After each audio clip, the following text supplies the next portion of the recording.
Stine, og jeg arbejder som i spa som massør. Det bliver august nu, så vi tænkte, at vi kunne give jer nogle tips til, hvordan man kan undgå spændinger i ryg, skulder og nakke. Og det er tit folk, de lider af spændingshovedpine, og det er årsagen til det, er det faktisk, at man har for spændte muskler, som sidder oppe i kraniet og trækker, som der forårsager den her hovedpine. Og der kan man lave nogle forskellige øvelser, som er strækket ud i nakken.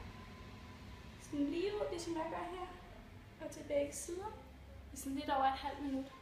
Det gør faktisk, at de bliver mindre spændte, og man ikke får den her hovedpine.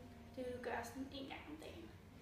Samtidig med er det også rigtig godt at stå op, hvis du sidder på en tur hver dag, fordi der spænder du også op i ryggen, og det gør også, at det forårsager nakken også bliver spændt. Og det er ikke så tit, man har hæve-sænkebordet, men du kan bare minde din computer om, at du skal lige gå 2 minutter, og så sætte dig ned igen.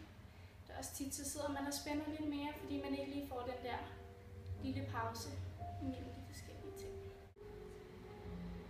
Og det var så opdateringen på nogle tips, så I kan nyde den her august måned uden spændinger i nakken og ryggen.